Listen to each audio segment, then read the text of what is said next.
Today, we bring you more of the story of Guck, who was brutally gunned down on his way in his house. Here's some more of the story. His mom has recently come out to speak about the whole situation. She's given up evidence showing proof that actually Guck was killed ambush style. Even the detectives think so. Here's some of that story.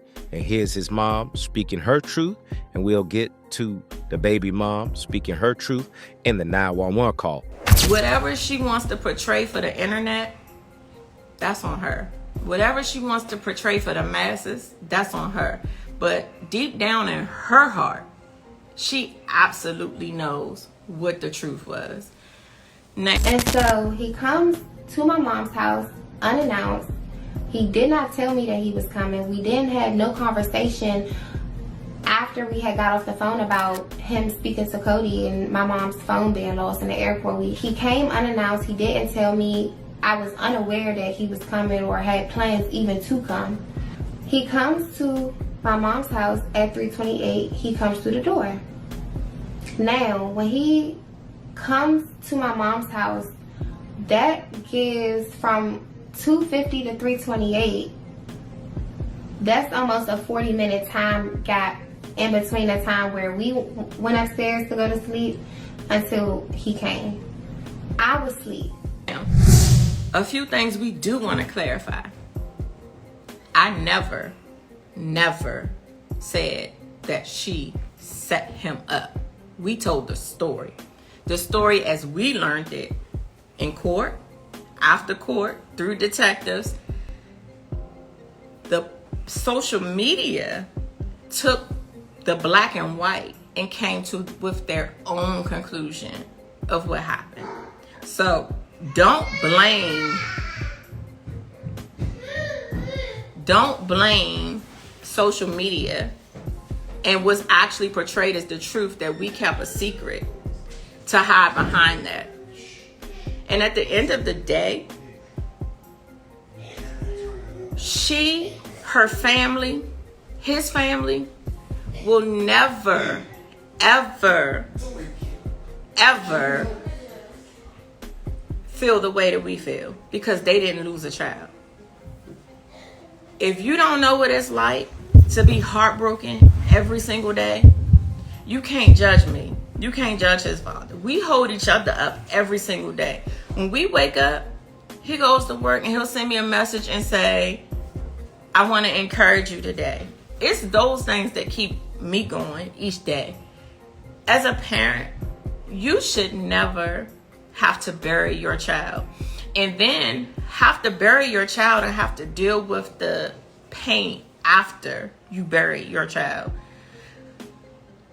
When people make fun of somebody else's death, God has his own vengeance. That's not a vengeance for me.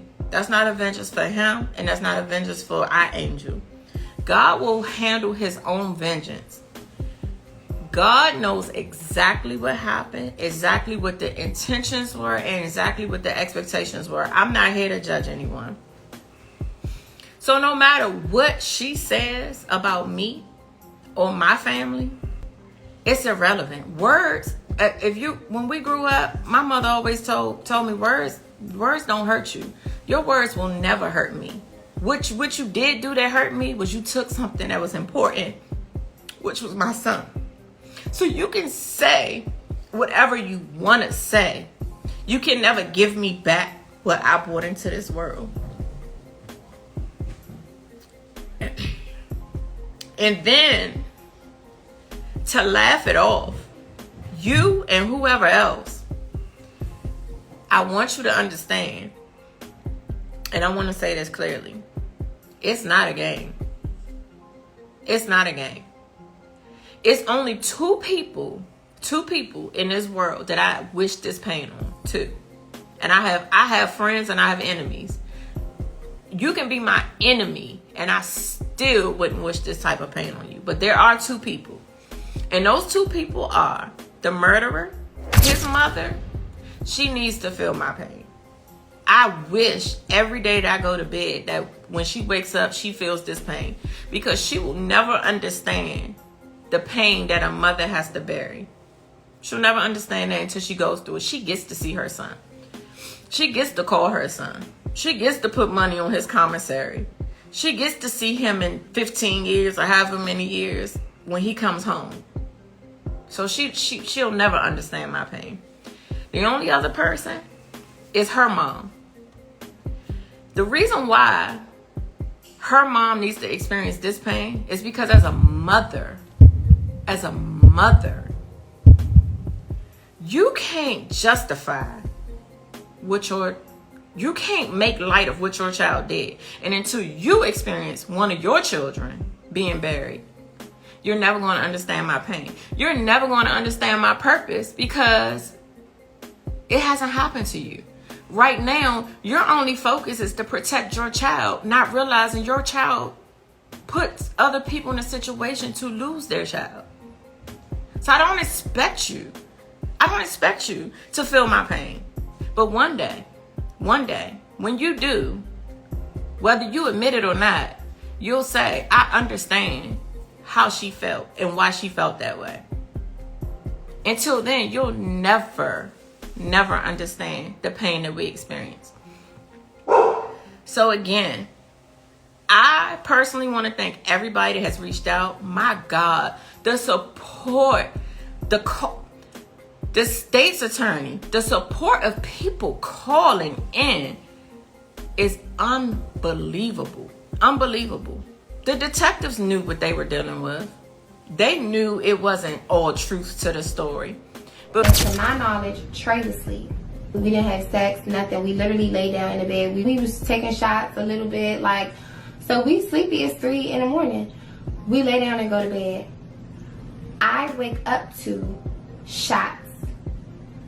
I seen some comments like, how do you sleep through 16 shots? I hopped up to the first one. Trey is literally sitting up in the bed, shooting in the door frame, and I see So now, as you just heard her say, that she was asleep laying in the bed and her boyfriend shot from the bed as he awoken.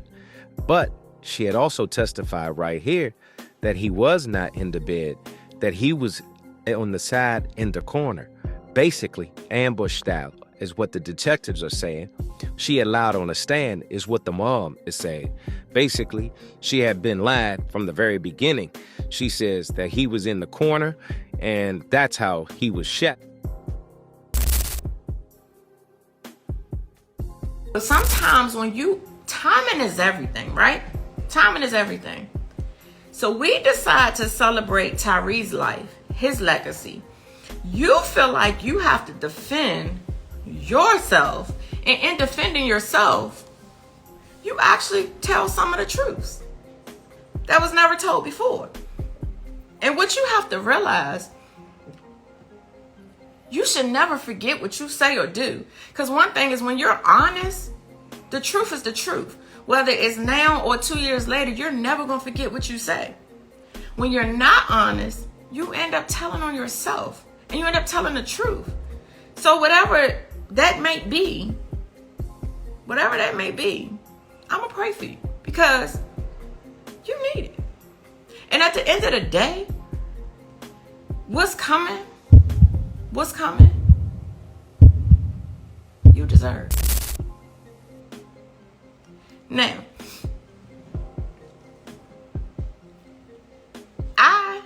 anybody that knows me, and nobody can tell you no different. They can do an interview, 2, 4, 20 of them. I don't care what you do.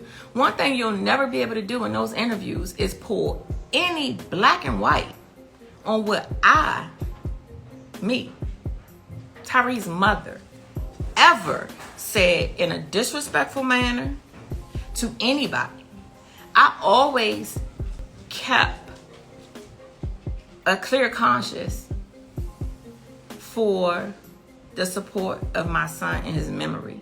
I never, ever, whether I felt it or not, whether I believed it or not, I never, ever called you out your name, disrespected you, said anything negative about you, ever. And I don't have no reason to lie. I'm 45 years old. Now, ask me today, no, I don't like you. Now I watch what has happened. I absolutely don't like you. And I understand why you felt like I shouldn't have liked you. Because you always felt in your guilty conscience, you always felt that his family didn't like you. Now I see why. And I don't. And the world knows it now. Prior to this moment, I never felt that way. But now that you showed me who I always knew you were, I'm letting you know I don't. And I understand why you will have to lie and portray that my family is this evil people that we were never were to you. You live with us. You didn't live with your parents. You didn't live with your family. You lived with us.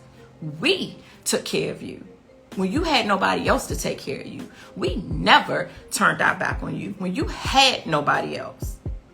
Let's be absolutely clear. Your mother wasn't there. I didn't meet your mother till 2 years after you was with Tyree. If we're telling the truth, let's tell it. You were in my house. You ate my food. You laid in my bed. And then to say that this family who took you in as their own are these evil people, you're absolutely crazy. And I hope that you get the help that you absolutely deserve, because you need help. You need a lot of help. Because in your mind, what you believed about us is what we should have believed about you. And that's what you have shown us. You've shown us all of these mean things that you and your family have portrayed against my family is how we should have felt. How we should have felt. And thank you for showing me that. Because sometimes it takes time to show people who you absolutely are. But one thing is, once you show me once, you don't never have to show me again. Ever. Because I understand exactly what's in front of me.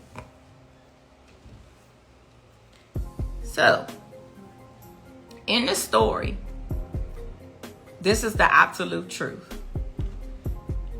Tyree walked into that home. He was murdered. There were two stories. One was that the person who murdered him waited for him to enter the room and shot him multiple times. He emptied the clip. He shot 16 times. The story soon changed when forensic evidence came out. And the forensic evidence stated that the person stood over the bed and shot at him. That's the absolute truth. So whether they were up, sleep, I don't know, but that is what happened. Okay? Tyree's silhouette in the door frame. I thought that Trey was going to think like he was there off the strength of me. And so I jump up and I run out of the room. When I'm running out of the room, Tyree is literally falling into the room as he's being shot. He was shot 16 times. When I run out of the room, I run across the hallway to my sister's room. And my sister is literally like at her door, locking her door. Like I hear it, like I hear like her footsteps, like I hear her like just lock her door, like she didn't even know what was going on. It's gunshots, like it's 16 shots. And like 16 shots, that happens fast, but like when you in a room or like next to something like that, like it just seems like it's going on forever. So I'm at her door like whispering like call 911, call 911, call 911. And she is who called 911. Okay, what's up on your calling from? Okay, can I just find your name? Tracy. Okay, tell me exactly what happened. I was sleeping.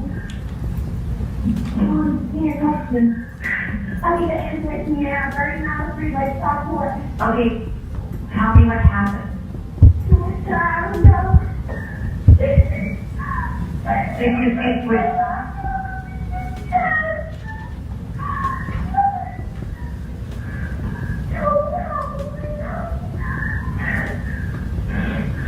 Okay, I'm getting somebody else is getting out started, okay? I have more questions. No, I need somebody.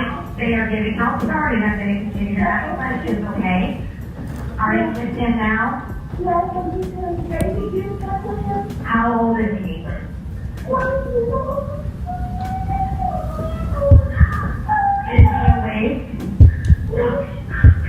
Is he breathing? Okay, just to clarify, is he breathing? No. I don't know. No. He's sorry.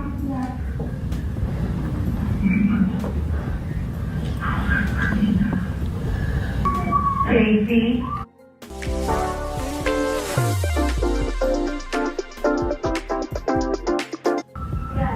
Okay. I'm sending a paramedic to help you now. Stay on the line.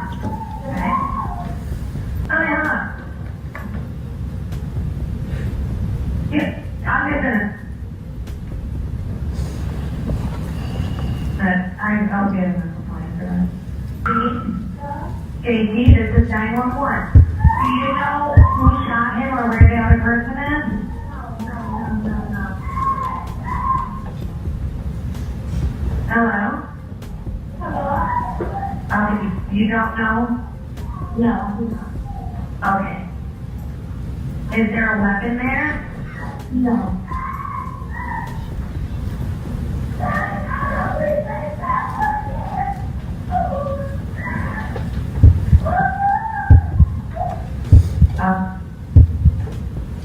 Are you still there?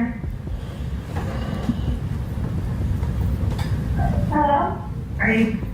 Okay, I'm here for you. I'm just giving you questions. If there's a defibrillator available, send somebody to get it now. Tell me when you have it. Okay, listen carefully. Are you right by him now? Are you right by him now? No.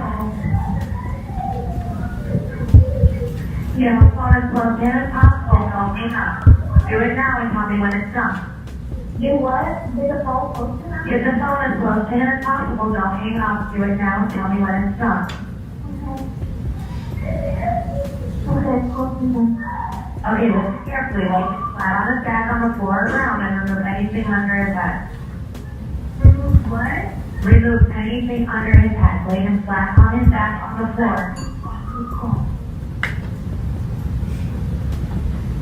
Okay, listen carefully. Now I'll tell you how to do chest compression. Make sure he is flat on his back on the floor and ground. Place the heel of your hand on the breastbone, right between the nipples. Casey, we have to do this. Place the heel of your hand on the breastbone, right between the nipples. Put your other hand on top of that hand. Okay, so put my hand on top of the other hand? Yes. Now I want you to pump the chest hard and fast at least twice per second and 2 inches deep. Okay? 1, 2, 3, 4. 1. I want you to pump every time I'm counting. 1, 2, 3, 4. 1, 2, 3, 4. Okay, keep going. 1, 2, 3, 4. 1, 2, 3, 4. 1, 2, 3, 4. 1, 2, 3, 4. It's okay. You're doing great. 1, 2, 3, 4. You have a lot of help on the way. Keep going, Casey, okay? Casey, are you still doing compression? Okay. Over and over, don't give up. This will keep them going until the paramedics arrive. Okay, 1, 2, 3, 4, 1.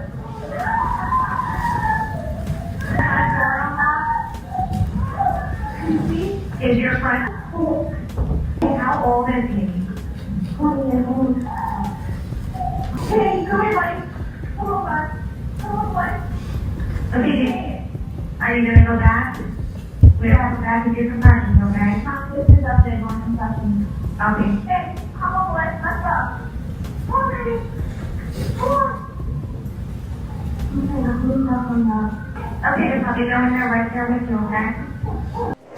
After he was shot, he, because that's what he is to me, call him the murderer. The murderer went on about his business, and the girl, whatever she is, asked her sister to call 911.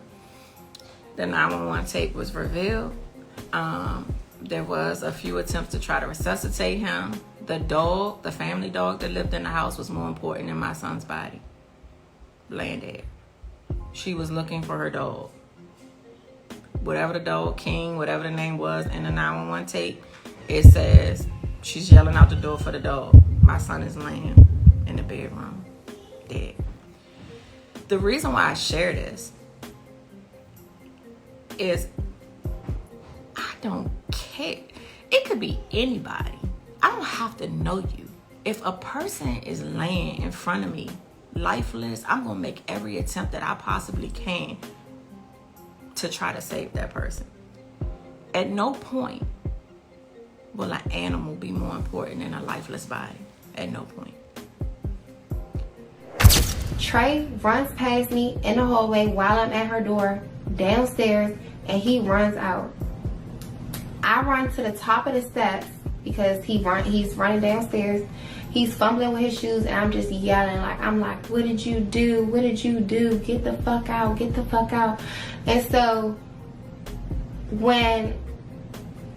and I haven't told this story in so long because this happened 2 years ago, and this is something that I literally have to relive every day. It's not one day that I don't think about something from that day. It's not one day where I'm not reminded of what happened that day. When I tell y'all, this is something that I've been trying to heal from since the day that it happened. So for me to come on here and tell y'all these details, it's very hard for me to do that. It's very traumatizing. That happened. I was called. As you saw from the transcript, I was called before 911 was called. We immediately tried to figure out how to get there. I've never been to this house before, so I was asking for the address. In trying to get to this location, I'm calling my son. I'm calling everybody 911, we gotta get here. I don't know what's going on. We have to get here. I was initially told, and I will never forget this, ever forget this. My exact words when I picked up the phone was screaming at her. I was like, oh my God, what's going on? It was 3:32 a.m. Do you know just about every single day I wake up at 3:32 a.m.? Just about every single day since that happened, I wake up at that exact time. It was screaming and hollering, and she said, oh my, Tyree's been shot. And I'm like, what happened? Oh my God, is he okay? It's the first thing I said, is he okay? She said, no. And I'm like, what happened? She said, someone ran in here and shot him. It's quote, unquote. Now, if we rewind a month or a month and a half right after his birthday, they had came home one day and someone was waiting on him in a vehicle, and he was chased. Here's some of that.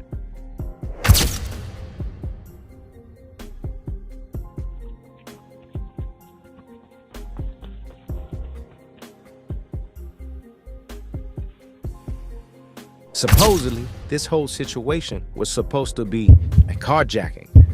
No one knows the truth, but the car was recovered.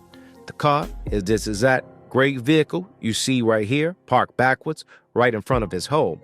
They said that a man got out the car and chased him. The other two men, after they didn't catch him, they fled the scene. Let's get back to the story now.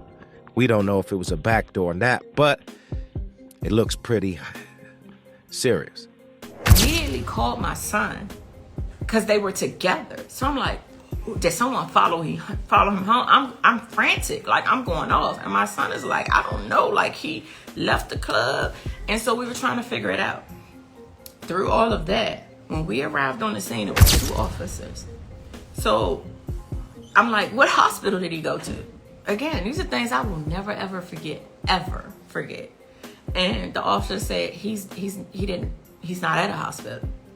So what you mean he's not at a hospital? What hospital? I'm freaking out. I'm screaming, hollering. So he's in the house. So at that point is when we knew he had passed away. My exact next question to the officer is, did you find out who did it? did you find out who did it? And his exact words to me was, her boyfriend. At that time, to me, that was news. So, fast forward a week forward, Tyree called me. We were in Jamaica, and he said, Ma, I need to come home. And I'm like, what's going on? And he's like, I just need to get her space. We got some stuff going on. Like, I don't want to be here. It's his exact words. I have text messages. Through that, I said, of course, absolutely. Like, I'm never going to turn my back on my kids, ever. Absolutely. Come get. He said, me and Cody. Him and Cody, they didn't come Monday. They didn't come Tuesday. They still lived in that home those days. Wednesday is the first night of that week that he spent in our address. Through that, through the couple days, they were cordial. They were talking. I shared some of his last stories. Like, he was normal. He was normal. He was not what was portrayed of him. Stories don't lie. Text messages don't lie. Like, I can't make this up. That Saturday, he was walking around because he couldn't get in contact with Cody. He was like moping. He was like, I don't know what's going on. I can't get in contact with Cody. He's supposed to be in Florida. He's trying to figure out what's actually going on.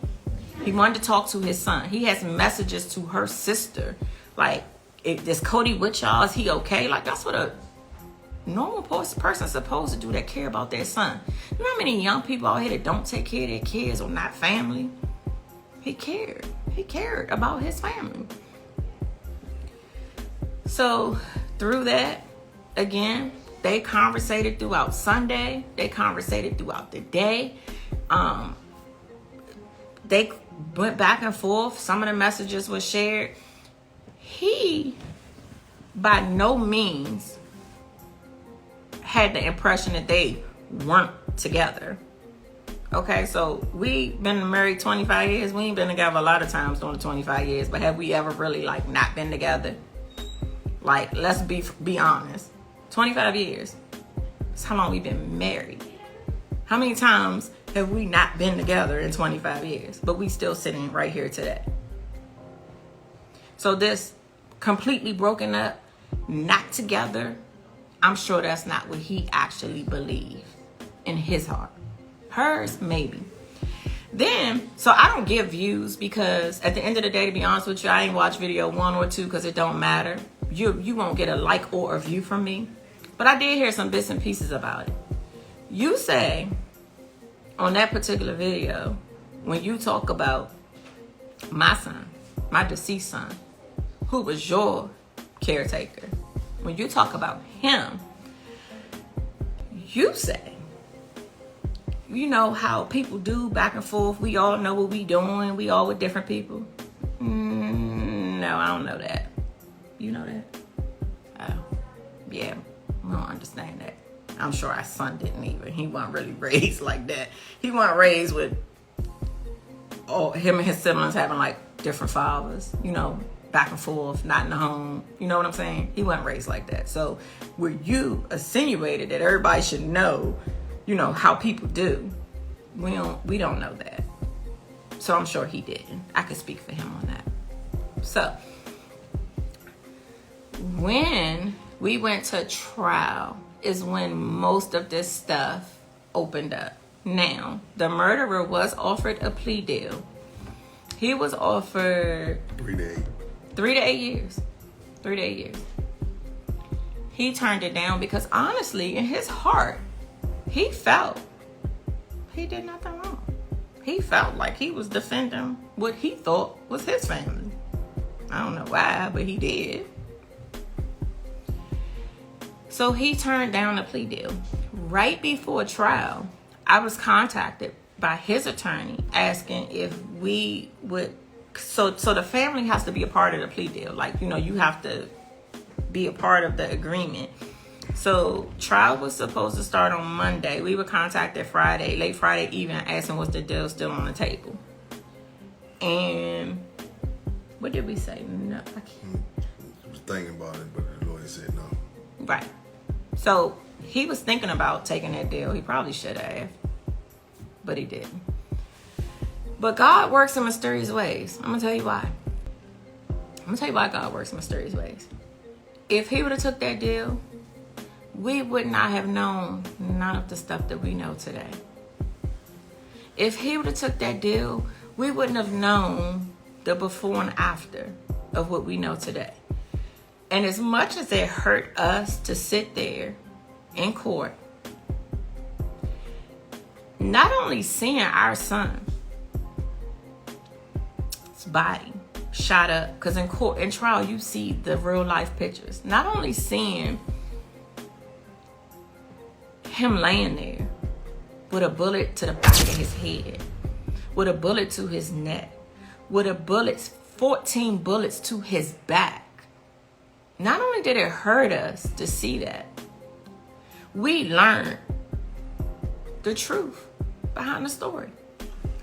And as hard as it was for us to accept the truth, we learned the truth.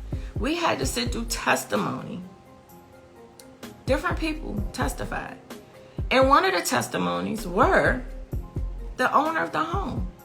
Her testimony said Tyree lived there. Contrary to what's being told today. Cody's mom was on stand for 2 days. We have 789 pages of transcript.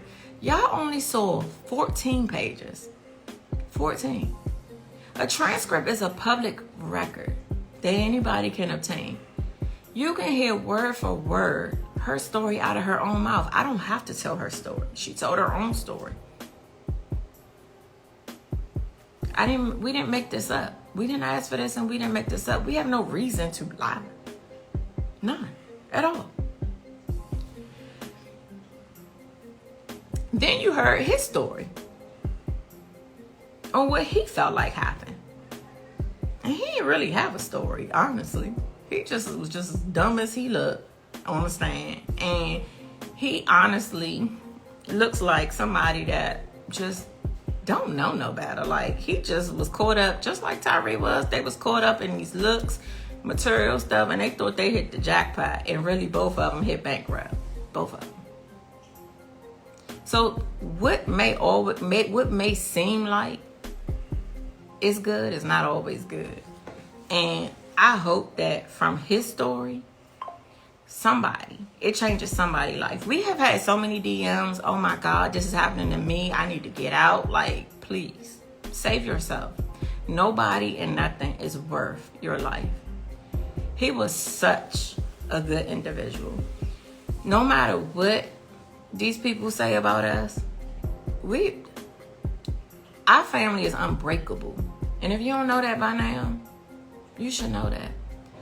Your little words of talking about our family don't hurt us. That actually inspire us to go a little bit harder on you. You can't hurt us. You can't break us. We still standing. So you can say he didn't like his family. Okay, that's what you think. I don't have a point to prove. I don't have to prove who my son was to me. He don't got to prove who his son was to him. His brothers don't got to prove who he was to them. That's your misconception. And that's because you came from a broken family and you don't know what a family is. So therefore, we expect someone to say that because of how you feel. So us telling this story has opened up so much light on the case again. So thank you. Continue sharing it. Continue calling. Continue celebrating Tyree's life. Continue. If you don't think it's making a difference, it's making a huge difference. And that's nobody but him above. Nobody. That is Tyree above causing the havoc that he has always caused. Because he's saying, I'm not going to let you. One thing about him, he ain't play about me. Y'all can say what y'all want to say. He will go to the war about his mother. And when that person sent me that message on March 25th, I didn't share it with nobody. Did I share it with you? Mm-hmm. I ain't share it with my daughter. I ain't share it with my sons because I already know who they are and what they about. If they would have saw the level of disrespect that was given to me on the message, they saw it when it was posted online. Their raw emotions came when same time you saw it. I'm not messy like that. She sent that message. I said, oh, this what we doing? Okay. Because this big back, whatever she called me, I got you, boo. And by me having you, before I went to custody for his son, I told Miles, I said, I don't want to take Cody from his only surviving parent. I had all the evidence in the world to take Cody. If I could do things again, would I? Probably so. But guess what? Them tables gonna turn. And what seems like something today is not gonna stay that way forever. I was given anonymously, over 3,000 hours of recording after Tyree's death that will write her own fate. And it don't got nothing to do with Tyree. It's her lifestyle that she chose to live. You heard some of the recording, so I have no reason. I'm not making it up. I wouldn't have had a recording of her and her new boyfriend if that wasn't given to me. I wouldn't have a recording of her telling Cody, fuck ZZ. And you know, I had to look at this girl every time she brought Cody to me, knowing she teaching my grandson to say that about me. But God had a better plan, and he got a better plan for me. Fuck ZZ inspires me because it shows me how much I really mean to you. That you would teach your 2-year-old son, to be disrespectful to his blood. How would I get that? I wasn't with you. I wasn't in the car with y'all. And you know what you said in those cars. You know what you said in those homes. So you know what I got. And we're going to leave that there, and we're going to let that case take its own way for you and whoever else that's involved. Sometimes timing is everything. People write their own fate. What you thought you got away with today, you'll pay for it in another way, and it may not even be Tyree's murder.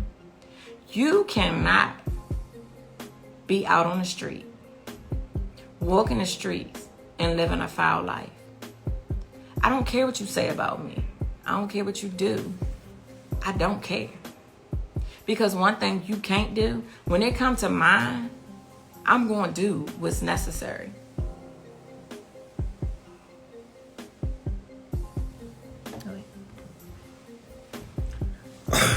Like she said, I'm Tyree's dad. I've been intaking a lot of this stuff. I've been preparing, looking over, watching things before they viewed, looking at a lot of scenarios. A lot of people here know me and know how I am. I'm a real laid-back type of parent, definitely. Never force my ill will on my kids to tell them what to do or what not to do, what to say or what not to say. I let them grow on their own. But I want to say this to everybody that's out there. Be careful who you let in your house. And that's how I am. Because you got to be real cautious who come in your home. Because the same people that eat at your table is the same people that are shit on your table. And I make myself clear. I don't have to stump for nobody.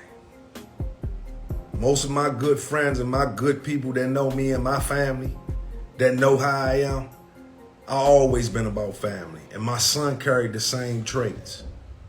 From the day his son was born to the day he was murdered, he had his son in his care. Nobody could tell him nothing different. He didn't leave his son for nothing. The same way I raised him. For me, and like I say, you know who you are. You can talk greasy as you want to greasy about me. You don't know nothing about me. So let me make that self clear. But let me also make sure you understand something clear. COVID started, for everybody that don't understand, March 16th of 2020. All right? March 16th of 2020. You couldn't do eyebrows, you couldn't do lashes, you couldn't paint no nails because you couldn't be around people. I kept a roof over top of your head. I kept food in your mouth. I kept you getting a car to make sure you drive. My son ensured that you had a car that you couldn't pay for. Anybody that had that type of mentality or mindset to take care and provide for you, then so-called we have my grandson, which is my grandson. At the end of the day, he ain't want for nothing. You took him to deprive from him. And I still see where I can put some decent things in his lifestyle. Send him to school and pay for it, where he was learning his A's, B's, and C's. No public assistance here. He had it. You took from him because you figured that's a way to get back. But what you got back at is depriving your own child not to have a better life than you did. I make myself clear. You deprived him to have a better life than you did, and that's your own child. At the end of the day, what you did, that's between, like my wife said, you and God. But I want to put this out there because it's somebody that need to hear this. I said it before. Be careful who you let in your house. Because you can love people more than people love you. It's going on every day in, day out. People got alternative motives. And the only motive I can read in this whole story is you let somebody get up on somebody. And everybody, definitely young people, it was almost like the play. And y'all ran the play. But I want to clear another part of that statement up. Tyree ain't kicked no door in. Tyree ain't pried no door. He ain't come through the back door. He hit the code. We all got codes on doors. He hit the code on the door. Opened the door. Just like she had to go to our house. Pretty much. But would never have to worry about walking in here getting laid out. But think about this. If I'm going in to get somebody, not taking my shoes off to walk up some steps and open a closed door to not know what's behind the closed door. I'm basically going in there to get in the bed. That's what I'm doing. This could have went either way, y'all. I'm telling y'all, I don't call it honest truth. This could have went either way, and I respect that. But at the end of the day, if Tyree would have known who was in that house, he wouldn't have put himself in that situation. And he was in that situation because of his love of what he thought was genuine. And genuine wasn't nothing but a fraud, a fake, and a phony. Materialistic. Exactly what I got. I can tell you over the years, I sat back. These people can't tell you nothing about me because I ain't talked to them like that. And I said just like that. Over the years, I was a high and by guy. You know it. I was a high and by guy. But now I'm going to speak out because I'm going to say this. I got a daughter. No, am I going to disrespect? I got a daughter. God rest her soul, I had a sister. I got a wife and a mother. There's 4 women in my life. And a niece. And a niece. And a granddaughter. And a granddaughter. 2 granddaughters. All right? So I'm adding all that up, right? Here's my thing. And I go to say this, and those for the ones that's listening. You in a relationship, and what your relationship is about between you and your relationship. Right? But when you figure that the relationship is over, you make sure that you understand that the relationship is over. Through this situation, made me really understand that the person that my son loved and thought he had that 100% trust, I don't use the word setup because I never said that, right? But you knew what was going on.